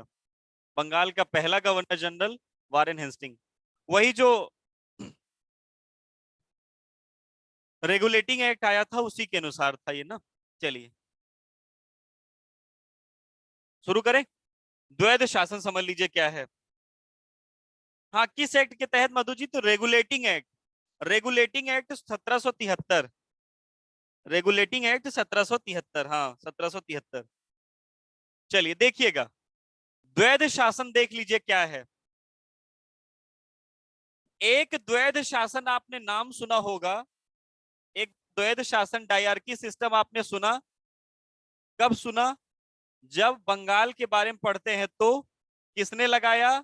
रॉबर्ट क्लाइव ने। कब किसने खत्म किया? वारेन हेस्टिंग ने। कब से कब तक चला? 65 से 72 तक। एक द्वैध शासन आप सुनते हैं कब? 1919 भारत सरकार अधिनियम। वहां भी सुना होगा आपने, अगर पॉलिटी पढ़े होंगे तो, या संवैधानिक विकास जब पढ़ते हैं तो वहां पढ़ा जाता है इसको, कि प्रांतों में द्वैध शासन कब लगाया गया? तो 1919 में। प्रांतों से हटा करके केंद्र में कब द्वैध शासन लगाया गया? तो 1935 में। ये अलग एक द्वैध शासन का सिस्टम है। और एक सिस्टम है, आप जब बंगाल पढ़ेंगे तब आपको द्वैध शासन हमेशा बताया जाएगा। ध्यान से सुनिएगा दोनों के बारे में। 33 नहीं भैया, 35। रश्मि जी, एक 65 से 72, दूसरा 1919, तीसरा 1935 है, 35। क्योंकि 1935 में भारत सरकार अधिनियम आया था, जिसमें बर्मा को भारत से अलग किया गया था। भारत में एक सुप्रीम कोर्ट स्थापित किया गया था दिल्ली में, कई सारे बातें थी ना 1935 वाले में, तो उसी का था वो। तो चलिए, पहला द्वैध शासन। आपको दो पद जानना है, एक पद का नाम है दीवान और एक, या दीवानी कह लीजिए, और एक का नाम है निजामत। दीवानी का मतलब होता है टैक्स वसूलने का विभाग, धन उगाही करने वाला विभाग, जो धन की वसूली करे, धन की वसूली करे। और निजामत क्या होता है? तो निजामत का मतलब होता है जो प्रशासनिक विभाग देखे, प्रशासनिक विभाग देखे। पहले ये दोनों पद किसके पास हुआ करता था? नवाब के पास। किसके पास? नवाब के पास। या जो राजा बनेगा, राजा ऐसे लिख दीजिए, राजा के पास हुआ करता था, जो भी राजा बनेगा। धन भी उगाही वही विभाग करे। जैसे मान लीजिए एक राजा बन गया और उस राजा के अंदर कई सारे छोटे छोटे डिपार्टमेंट हो गए, तो एक डिपार्टमेंट करेगा क्या? पैसा वसूलेगा। पैसा जो आएगा, जो राजस्व आएगा, रेवेन्यू जो आएगा, उससे जब जो हुकूमत चलाएगा, हुकूमत चलाने में जो जो खर्चा लगेगा उसी से पैसा जाएगा। पहले ये दोनों पद एक ही के पास हुआ करता था। लेकिन जब बंगाल में प्लासी और बक्सर का युद्ध हुआ, अंग्रेज इस युद्ध को जीते, तो उसके पश्चात ये दोनों विभाग अलग कर दिए गए। कहा क्या गया कि दीवानी वसूलने का अधिकार, दीवानी वसूलने का अधिकार अंग्रेजों के पास होगा और प्रशासन चलाने का अधिकार राजा के पास होगा। यानी दोनों चीजों को अलग कर दिया गया, दोनों चीजों को। अरे वो अलग है, खुशबू जी अलग है वो। अंग्रेजों ने अलग, अंग्रेजों ने क्या वसूलेंगे? दीवानी। राजा क्या चलाएगा? प्रशासन। तो आप बताइए, दोनों लोगों के द्वारा अलग अलग कानून बनेगा कि नहीं? अलग अलग अगर कानून बनेगा तो एक ही क्षेत्र में दो लोगों का शासन होगा कि नहीं? इसी चीज को कहते हैं द्वैध शासन बंगाल का। पैसा कोई और वसूलेगा, प्रशासन कोई और चलाएगा। इसी को क्या बोला जाता है? द्वैध शासन। समझ पा रहे हैं कि नहीं आप? फिर से यार भाई, दीवानी माने धन की वसूली करने वाला विभाग, निजामत माने प्रशासन चलाने वाला विभाग। जब तक लड़ाई नहीं हुई थी तो दोनों पोस्ट, ये दोनों, ये अधिकार किसके पास हुआ करता था? राजा के पास। लड़ाई के बाद क्या हुआ कि अंग्रेजों ने दीवानी वसूलने का अधिकार खुद ले लिया कि पैसा हम वसूलेंगे, प्रशासन राजा चलाएगा। तो एक ही क्षेत्र में दो लोगों का शासन होगा, इसी को बोलते हैं द्वैध शासन। इसी को क्या बोलते हैं? द्वैध शासन। और एक द्वैध शासन आपने 1919 के अधिनियम में पढ़ा है, वो द्वैध शासन क्या है? तो वो द्वैध शासन ये था कि जो राज्यों के गवर्नर होंगे, जो राज्यों के राज्यपाल होंगे, उनके पास जितने विषय होंगे दो भागों में बांटा गया। एक होंगे हस्तांतरित विषय यानी ट्रांसफर्ड सब्जेक्ट, और एक होंगे कंजर्वेटिव सब्जेक्ट, आरक्षित। आरक्षित विषय उन विषयों पे रखा जाता था जिसपे गवर्नर यानी राज्यपाल अपने विवेकाधिकार पर कानून बना सकता था। और हस्तांतरित पर क्या होता था? जिस पर वो अपनी कमेटी से पूछ करके ये कानून बनाता था। एक जो होगा कमेटी से पूछकर बनाएगा कानून, तो उसको बोलेंगे हस्तांतरित, और एक जो आरक्षित होगा, हाँ दीवानी ले लिया, वही तो गड़बड़ हुआ ही था मधु जी। ठीक। तो हस्तांतरित और आरक्षित दो अलग अलग विषयों को बांट दिया गया था। जैसे आप जानते होंगे राज्यपाल के पास कुछ ऐसे पावर होते हैं जो खुद अपने विवेक पर कर ले जाता है, और कुछ ऐसे पावर होते हैं जो किसी से पूछ के करता है। उस कंडीशन में तो दो विषय रखे गए थे, इसको बोलते हैं द्वैध शासन, आरक्षित और हस्तांतरित, जो 1919 के अधिनियम में था। और एक जो था 1765 से 72 तक, रॉबर्ट क्लाइव वाला। दोनों समझ पाए कि नहीं आप? दोनों समझ पाए कि नहीं?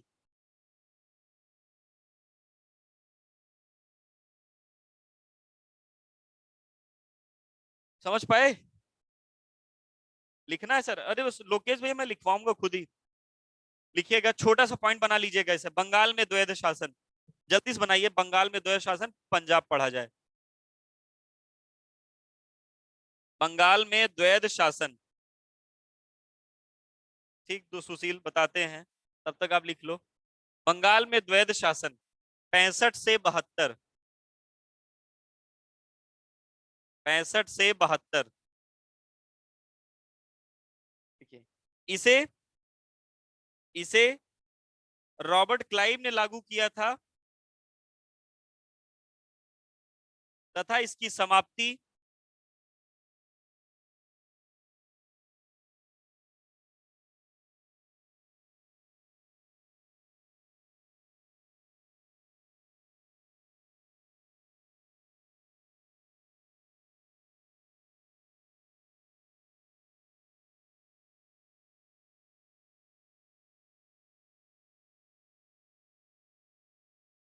क्या लिखा? इसकी समाप्ति वारेन हेस्टिंग ने की थी, इसकी समाप्ति वारेन हेस्टिंग ने की थी। इसे लागू किसने करवाया था? रॉबर्ट क्लाइव ने। इसकी समाप्ति किसने की थी? इसकी समाप्ति किसने की थी? वारेन हेस्टिंग ने, वारेन हेस्टिंग ने, जिसमें दीवानी यानी पैसा वसूली अंग्रेज देखेंगे जबकि प्रशासन नवाब चलाएगा। जिसमें पैसा वसूली अंग्रेज देखेंगे जबकि प्रशासन अंग्रेज चलाएगा। अंग्रेज चलाएंगे, इज्जत दे दीजिए थोड़ी, अंग्रेज चलाएंगे। लिखा?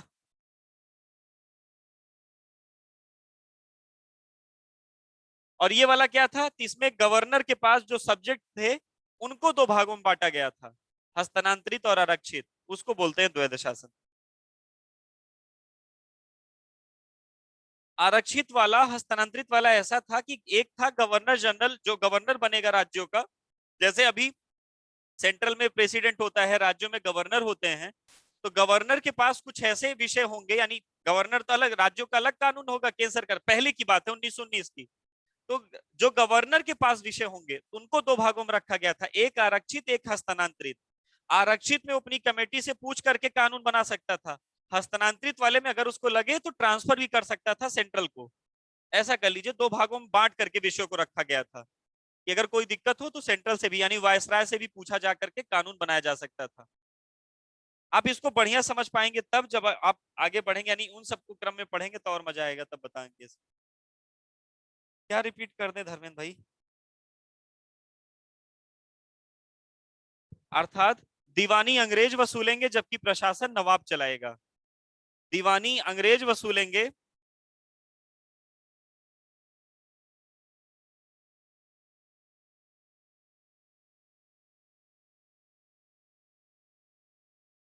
ठीक,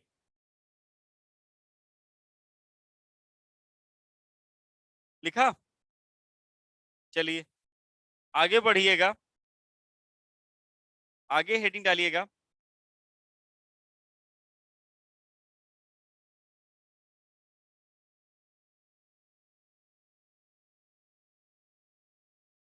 आगे छोटी सी पॉइंट बना दीजिएगा, पॉइंट अभी बता देते हैं मधु जी, वो भी बता देते हैं, लेकिन एक छोटा सा पॉइंट बना दीजिए। लिखिएगा, कंपनी ने या ब्रिटिशों ने पैसा वसूलने के लिए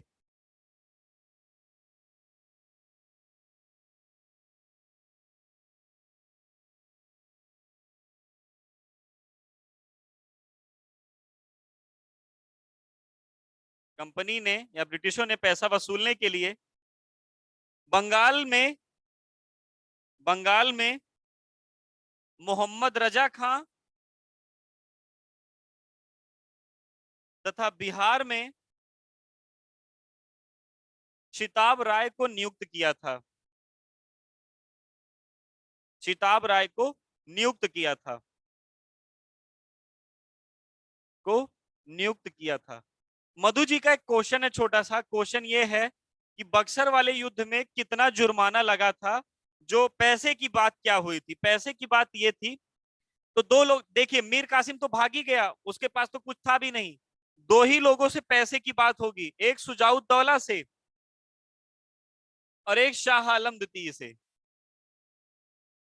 तो शाह आलम तो बड़े व्यक्ति थे, इन्होंने किया क्या कि पैसा नहीं दिया था, बल्कि इन्होंने क्या कह दिया कि भैया बंगाल की भी बिहार की भी, उड़ीसा की भी, जो जो आपके पास है उन सब की दीवानी आप ले लीजिए। दीवानी का मतलब पैसा आप वसूलिए, मुझे एक को पैसा नहीं चाहिए, आप मुझे छोड़ दीजिए। और अपने जो अवध के नवाब थे सुजाउद्दौला, इन पर 50 लाख का जुर्माना लगा था। आज सोचिए 50 लाख की कितनी बड़ी रकम होती है। और ये बात है 1764 की, उस समय 50 लाख बहुत हुआ करता था। ठीक, तो ऐसे 50 लाख का जुर्माना लगा था। ये था सुजाउद्दौला से रिलेटेड। चलिए हेडिंग डालिएगा पंजाब, हेडिंग डालिएगा पंजाब। इतना आपको समझ में आया कि नहीं आप लोगों को? हाँ, बिहार में शिताब राय, बिहार में शिताब राय, शिताब राय, अर्चना जी, बिहार में शिताब राय थे भैया, लोग सुशील बता भी दिए हैं, शिताब राय लिखा। हेडिंग बनाइएगा पंजाब। बंगाल समझ पाए कि नहीं सभी लोग? ईमानदारी से बताइएगा, बंगाल तक समझ पाए कि नहीं आप? चलिए फिर, पंजाब वाला तो सबसे पूछा जाता है, किसी भी एग्जाम का हो, पंजाब वाले में सबसे आते हैं। सबसे पहले पंजाब के बारे में जान लीजिए। पंजाब में पहले धार्मिक रूप से इनका उदय देख लीजिए।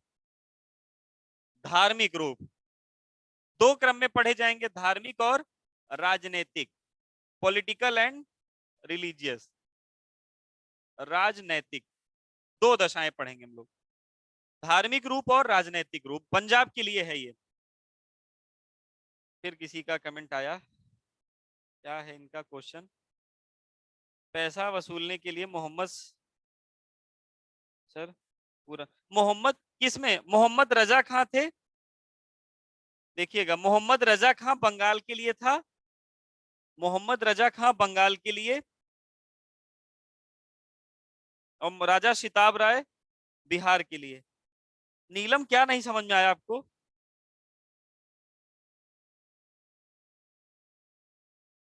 हाँ, दूसरा द्वैध शासन नहीं लिखवाएंगे, दोनों बता रहा हूं, बता रहा हूं, लोकेश भैया यही बताना है। धार्मिक रूप पहले देख लीजिए। शुरुआत में पंजाब जो राज्य था वो धार्मिक रूप से अलग, यानी इनकी कम्युनिटी, इनका जो रिलीजियस बैकग्राउंड था वो अलग हो रहा था। और इसके लिए कौन थे? तो इसके लिए जो इनके गुरु हुए थे, सिखों गुरु के बारे में। तो सिख गुरु के बारे में अगर बात करें तो सिख गुरु में सबसे पहले 10 गुरुओं के बारे में जान लीजिए। गुरु नानक जी सबसे पहले, गुरु नानक जी, गुरु अंगद जी, जिनको लहना के नाम से जाना जाता है, गुरु अमरदास जी, ये सीक्वेंस से है एकदम, गुरु रामदास जी, गुरु अर्जुन देव जी, गुरु हरगोविंद जी, गुरु हर राय जी, गुरु हरकिशन जी, हरकिशन, फिर गुरु तेग बहादुर जी, 9वें थे ये, और लास्ट में गुरु गोविंद सिंह जी। ये शुरुआती जो 10 हुए थे वे केवल धार्मिक रूप से थे। धार्मिक रूप का मतलब ये था केवल एक पहले बैकग्राउंड देना, बैकग्राउंड का मतलब एक अपना अलग परिवार बनाना था, चाहे वो शुरुआत से लेकर के। भैया नहीं दिख रहा, कैमरे क्वालिटी के कारण है ऐसा। अब बड़ा बड़ा मैं लिखूंगा तो मैं बोल भी रहा हूं, अभी मत लिखिए आप। और कल या परसों में आपकी ये दिक्कत दूर हो जाएगी, क्योंकि कल या परसों में बड़ा एक कैमरा लग जाएगा। ठीक, तो आप देख लीजिए अभी, तब तक अभी लिखना नहीं है कुछ भी, आप पहले देख लीजिए। अजात शत्रु को कुड़िक कहते हैं, हाँ। तीसरे नंबर पे गुरु अमरदास जी हैं, आस्था जी। तीसरे नंबर पे गुरु अमरदास। पहले पे देख लीजिए, पहले पे गुरु नानक जी, दूसरे नंबर पे गुरु अंगद जी, तीसरे पे गुरु अमरदास, चौथे पे गुरु रामदास, पांचवे पे गुरु अर्जुन देव, छठे पे गुरु हरगोविंद, सातवें पे गुरु हर राय, आठवें पे गुरु हर किशन, आठवें पे गुरु हर किशन, 9वें नंबर पे गुरु तेग बहादुर, 9वें नंबर पे गुरु तेग बहादुर, और 10वें नंबर पे गुरु गोविंद सिंह जी। ये शुरुआत में 10 सिख गुरु थे जिनसे कुछ क्वेश्चन पूछे जा सकते हैं। फिर जब इनका राजनैतिक रूप आया, राजनीतिक का मतलब जब ये पॉलिटिकल एक स्टेट की स्थापना की, अपनी राजधानी बनाए, अपना एरिया अलग किया, कोई अगर उस एरिया पर आक्रमण करेगा तो उसको आक्रमण किया तो उनसे झगड़ा भी किए, तो राजनीतिक रूप इनका शुरू हुआ बंदा बहादुर से। बंदा बहादुर, फिर एक थे जिनका नाम था मोंटेक सिंह अहलूवालिया, लेकिन उनका नाम नहीं पढ़ना है आपको, डायरेक्ट पढ़ना है राजा रणजीत सिंह। रणजीत सिंह, राजा रणजीत सिंह। और तीसरे नंबर पे इनको एक पढ़ना है, और वैसे कई सारे लोग थे, लेकिन तीसरे नंबर पे एक और पढ़ना है जो रणजीत सिंह के पुत्र थे, जिनका नाम क्या था, जिनके साथ डलहौजी ने युद्ध किया था, नाम पता है आपको किसी को, जिनके साथ डलहौजी ने युद्ध किया था?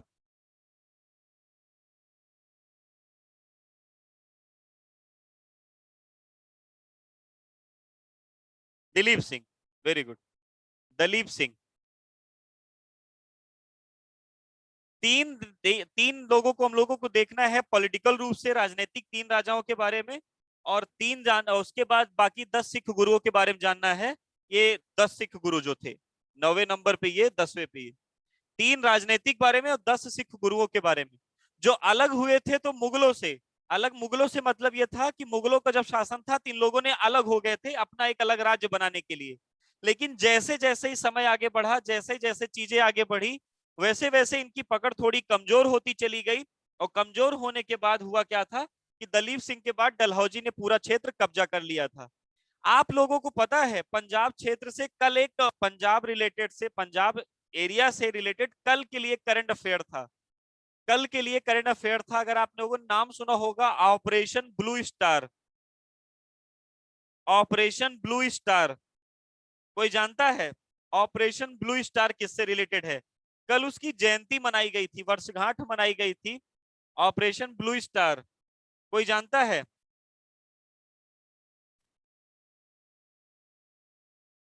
वेरी गुड, हाँ हाँ हाँ, वही वही वही। कल पंजाब एरिया से रिलेटेड एक कहानी है कि ऑपरेशन ब्लू स्टार हुआ क्या था। खालिस्तान जैसे अलग अलग एरिया सब बने, पाकिस्तान बना, बांग्लादेश बना, वैसे ही पंजाब के हिस्से को तोड़ करके एक अलग एरिया बनाने की बात चल रही थी, जिसको कहा जाता है खालिस्तान। अभी कुछ दिन पहले जब किसानों का आंदोलन हुआ था, तब फिर आप लोगों ने न्यूज में इसका नाम सुना होगा, खालिस्तान मूवमेंट का। खालिस्तान मूवमेंट वाकई में भारत में चल, ये जो लोग हैं कुछ सिख ऐसे हैं, हाँ वही स्वर्ण मंदिर की घटना, बहुत बढ़िया केसरी नंदन। इसमें फर्स्ट में लिखा है बंदा बहादुर,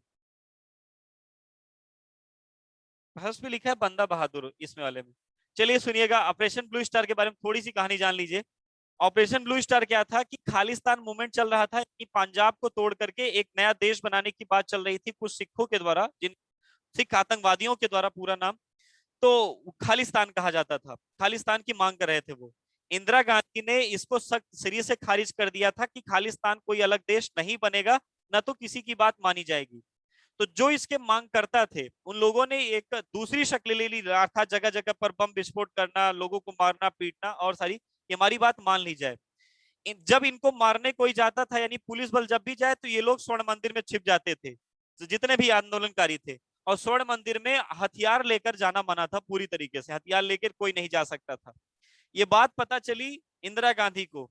इंदिरा गांधी ने मिलिट्री को पूरी अधिकार दे दिया, और मिलिट्री के तहत एक ऑपरेशन चलाया गया, ऑपरेशन ब्लू स्टार, जिसमें हथियार सहित जूता उता पहन करके आपको स्वर्ण मंदिर जाने की पूरी इजाजत दे दी गई कि आप पूरी बुलेट प्रूफ के तहत जाइए, और जितने आंदोलनकारी हैं सबको पकड़ के मारिए, बाहर करिए, जैसा जो करना हो। मिलिट्री वालों को जब छूट मिली तो मिलिट्री वालों ने स्वर्ण मंदिर में प्रवेश करना शुरू किया, तो उधर से गोली चलनी शुरू हुई, जिसके बदले में मिलिट्री वालों ने भी गोली चलाना शुरू कर दिया था। जिसमें पहली बात तो आंदोलनकारी मारे गए, लेकिन साथ साथ कई निर्दोषों की भी हत्या हुई थी, जिनका इनसी घटना से कोई लेना देना नहीं था। और इसी घटना के कारण आपको पता होगा, जो इंदिरा गांधी के दो बॉडीगार्ड जिन्होंने उनको गोली मारी थी, जसवंत सिंह और बेअंत सिंह, क्योंकि उनके परिवार वाले भी इस घटना में मरे थे। जिसके कारण से पूरी घटना घटित हुई थी। यानी इंदिरा गांधी की मृत्यु का कारण भी यही बना था, ऑपरेशन ब्लू स्टार। तो ऑपरेशन ब्लू स्टार की कल वर्षगांठ मनाई गई थी, जो 1984 में शुरू किया गया था ना, 1984 में हुआ था। कोई क्वेश्चन आया है sir? British Bharat Morley Minto सुधार किस वर्ष? मार्ले मिंटो सुधार 1909। ठीक। मार्ले मिंटो सुधार कब से होता है, कब कहा जाता है? तो 1909 को। Very good. जहां से सांप्रदायिक निर्वाचन की शुरुआत हुई थी। मार्ले उस समय भारत का वाइस, सॉरी, हाँ, भारत का सेक्रेटरी स्टेट हुआ करता था, भारत का सचिव था। ठीक। शुक्राचार्य, शुक्र चकिया मिसल क्या है? जैसे देखिएगा आस्था जी, भी मैं बताऊंगा। राजा रणजीत सिंह किस मिसल से रिलेटेड हैं? राजा रणजीत सिंह शुक्र चकिया मिसल से रिलेटेड हैं। ये घटना मैं तब बढ़िया से बता पाऊंगा जब आपको सारी चीजें बता ले जाऊं। क्योंकि बंदा बहादुर के बाद मोंटेग सिंह आहलूवालिया, और मोंटेग सिंह आहलूवालिया के बाद ही 12 मिसल में टूट गई थी। पूरा सिख संप्रदाय ही 12 मिसलों में टूट गया था। उसमें से एक मिसल थी सुकर चकिया मिसल, जिस पार्टी से रिलेटेड है कौन? राजा रणजीत सिंह। किसी का और कोई क्वेश्चन हो? किसी का और कोई क्वेश्चन हो अभी? नहीं खुशबू जी, मुस्लिम ही वोट नहीं दे सकते। मुस्लिम, अगर कोई मुस्लिम कैंडिडेट चुनाव लड़ रहा है तो उसको वोट देने का अधिकार केवल मुस्लिम मतदाताओं को होगा। ऐसी व्यवस्था की गई थी 1909 वाले में। मुस्लिम ही नहीं लड़ सकते केवल, उसमें ये था। क्वेश्चन पूछिए लोकेश भाई।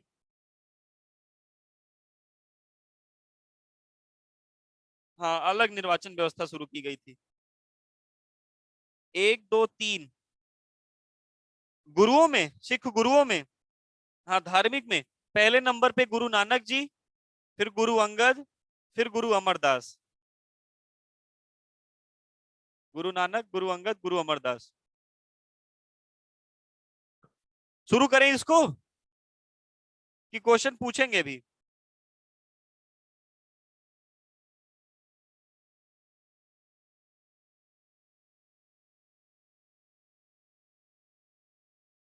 या राजनीतिक और राजनैतिक में डिफरेंस बता देते हैं भैया? पहले इसको देख लें तो बताते हैं लोकेश भाई लास्ट में। चलिए देखिएगा।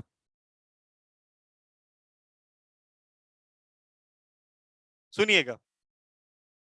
सिखों की शुरुआत हुई थी कैसे?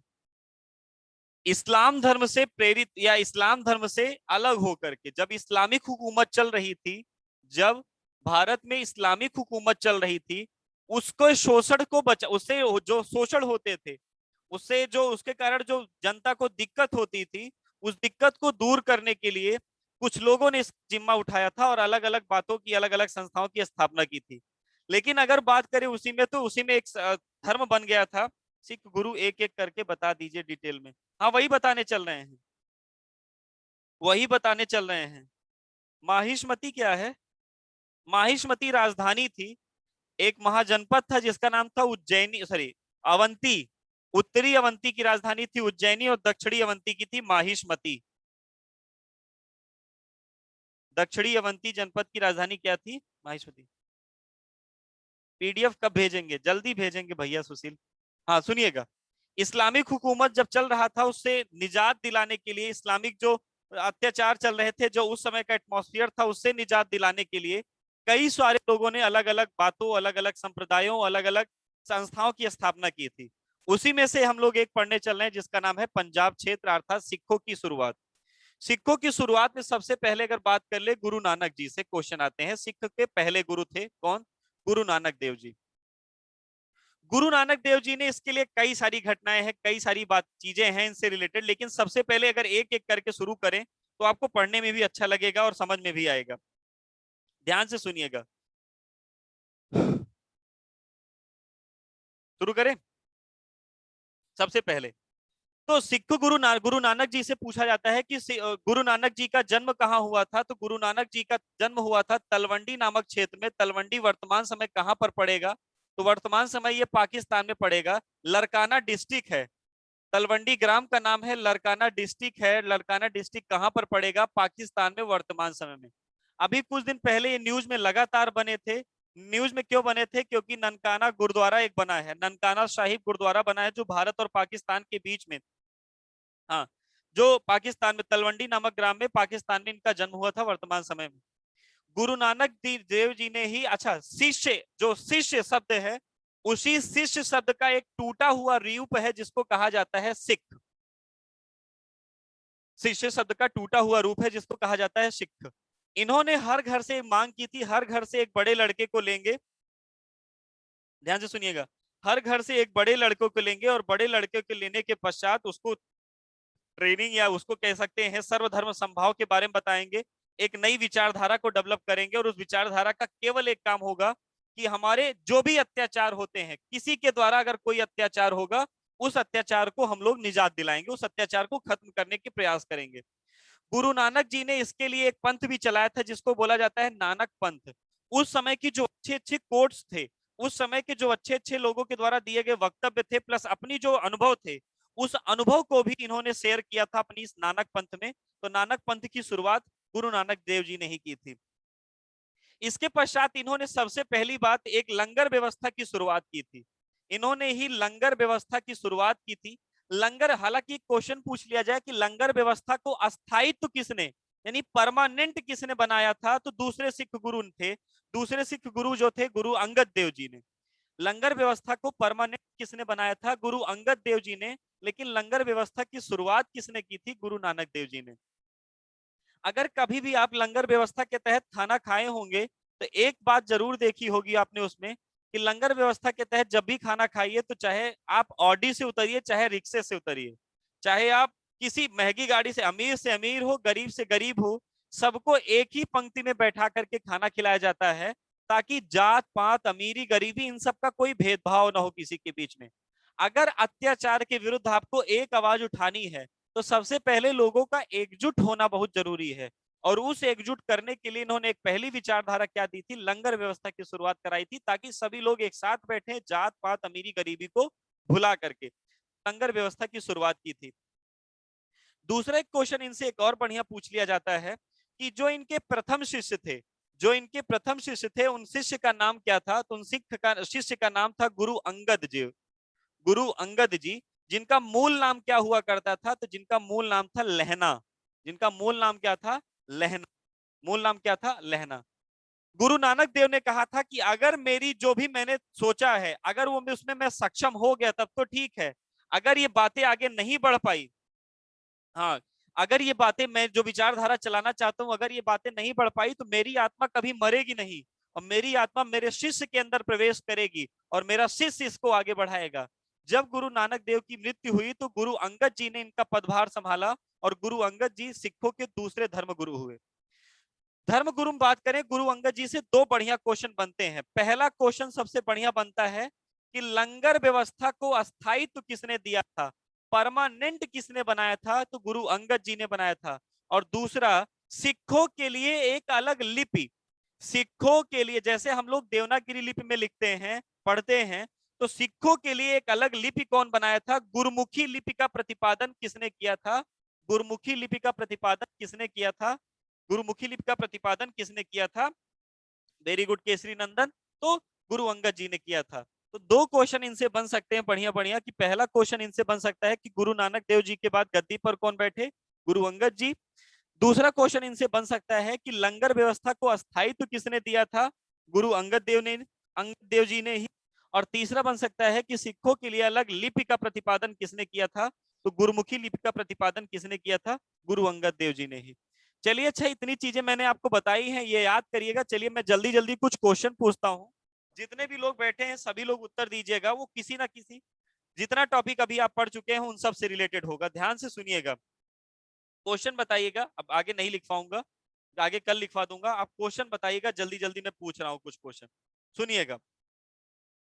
अगर आपसे पूछ लिया जाए, ध्यान से सुनिएगा, अगर आपसे पूछ लिया जाए क्योटो प्रोटोकॉल किससे संबंधित है, अगर आपसे क्वेश्चन पूछ लिया जाए, अगर आपसे क्वेश्चन पूछ लिया जाए क्योटो प्रोटोकॉल किससे संबंधित है, क्योटो प्रोटोकॉल किससे संबंधित है, जल्दी बताइएगा। क्योटो प्रोटोकॉल किससे संबंधित है, जल्दी बताइएगा। Very good, green house. Kyoto protocol किससे संबंधित है, ग्रीन हाउस के उत्पादन से, यानी ग्रीन हाउस गैसों का जो उत्पादन होता है उनसे संबंधित है। जल्दी आप बताइएगा वह कौन से ऐसे प्रधानमंत्री थे जिन्होंने कभी संसद, हाँ ये बताइएगा, वो कौन से लोकसभा के पहले अध्यक्ष कौन थे? लोकसभा के पहले अध्यक्ष, लोकसभा के पहले अध्यक्ष, लोकसभा के पहले अध्यक्ष, जल्दी बताइए। कहाँ चले गए सब? हाँ वेरी गुड, गणेश वासुदेव मावलंकर, जीवी मावलंकर थे लोकसभा के सबसे पहले अध्यक्ष। अगला क्वेश्चन आप बताइएगा, ध्यान से सुनिएगा। अगला क्वेश्चन ये है कि सिल्वी कल्चर किससे संबंधित है? सिल्वी कल्चर, जल्दी जल्दी बताइए। सिल्क से गलत है, silviculture, very good. One, Sonali Jaiswal ji ने बताया सबसे पहले, वनों से रिलेटेड है, वन संपदा का विकास सिल्वी कल्चर है। सेरी कल्चर अगर आपसे पूछे,